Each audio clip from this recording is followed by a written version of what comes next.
This video is sponsored by Epidemic Sound.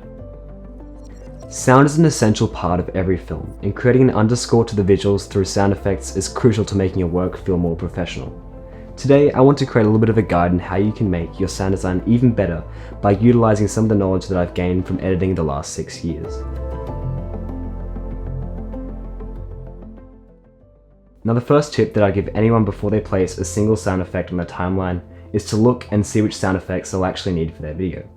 This will help to streamline and accelerate the process of gathering your sound effects. I generally like to use markers to indicate essential sound effects that need to be placed and then label them accordingly. If you're using software that doesn't have markers, just have a document open and you can write down all the sound effects that you'll need. It's good to watch through the video a couple of times because you probably won't be able to get all the sound effects you'll need in that project on the first watch through. Then we move on to sourcing the sound effects. One of the most crucial parts of perfecting your project's sound design is to have a good source of high quality sound effects. Now personally, I only recommend brands and products I truly believe in and I actually use. Epidemic Sound is just that.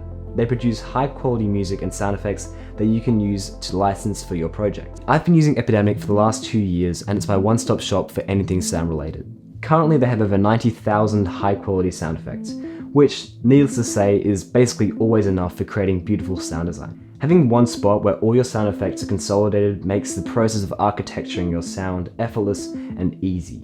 Epidemic Sound offer both commercial and personal plans, so no matter the project, they've got you covered. You can get a completely free trial of Epidemic Sound for 1 month using the link in my description. With this trial, you can download as many sound effects and songs as you want, and all the projects you publish in that trial period with Epidemic Sound's music and sound effects will be permanently licensed to you. There's really nothing to lose, and I really can't recommend these guys enough.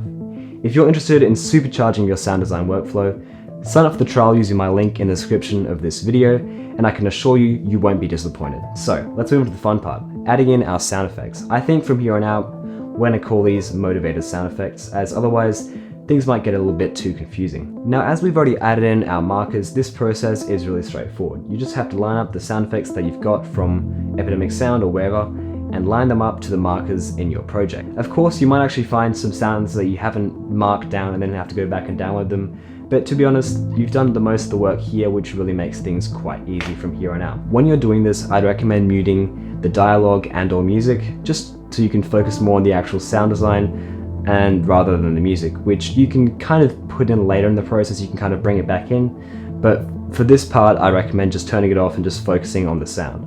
So I would start at around -20 decibels for your sound effects, and depending on the situation, level it accordingly. Some sounds may be louder, some may be quieter, and depending on how much kind of emphasis you want to place on that sound, you might want to just level it around and see at which kind of level the sound sounds the best. So once you've done this, you've really done most of the work in terms of adding motivated sound effects. But if you want to take this even further, you can go along the path of layering the sound. This has really been quite transformative in my sound design as it adds an extra flair of awesomeness. The basic concept behind layering is that you fill the sound space with a combination of low, mid, and high frequencies and stack them on top of each other. This will give your Foley an excellent, rich sound and accentuate the sound effect. So let's take this lightning strike here, for example. I started with this sound of lightning.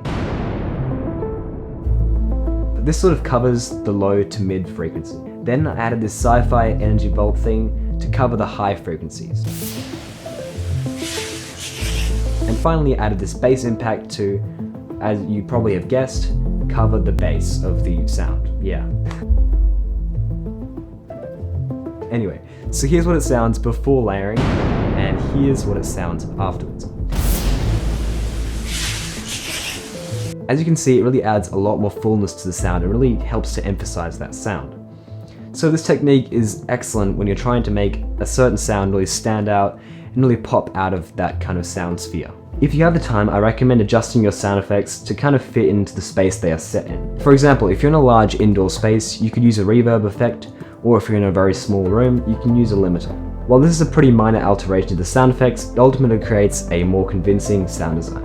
If you're ever in a position where you can't find the right sound effect, don't be afraid to get creative and try new things. So let's now move on to the process of engineering the soundscape or ambience. People often forget to add the overall sound of the environment a scene is taken in. I like to imagine the ambience like the backdrop to your sound effects. I think it's generally good to create these sound ambiences from scratch, as you'll see that the results will probably be better, as you're going to be able to tailor fit and have more control over your actual soundscape. But if you're lazy like me, you can just drop in a 2-minute ambience file and just be done with it. When you're leveling your ambience, stick to around -30 decibels as a general rule of thumb. Of course, this rule can be bent like with everything, if you're looking to maybe accentuate a certain part of the environment. If you want to go even further, like with the motivated sound effects, you can use reverb or limiters to reflect the environment in which the footage was captured. Something which I've found to really add a lot of impact to your videos is to use sound effects to build tension and add flow to the videos. Of course, usually your music should be responsible for this, but you can do the same with sound design.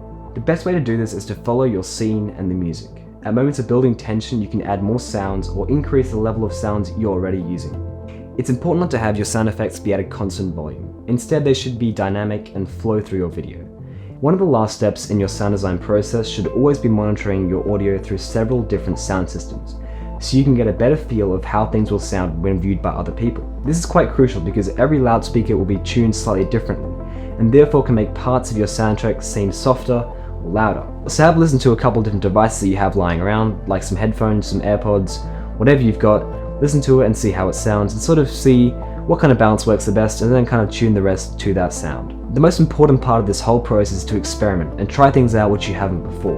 Remember, things won't ever feel quite right without sound design, so it's always worth the hour or two to get things sounding great. Like with everything, the more time you invest in making your sound design convincing, the better it'll sound in the end. Once again, if you're looking for a place for sound effects, Epidemic Sound have got you covered. And with a link in my description, you can get a free 30-day trial on both a commercial or a personal plan. If you've picked up any tips on making your sound design even better, feel free to leave them down in the comments below. I hope you enjoyed today's video, and I'll see you guys in the next one.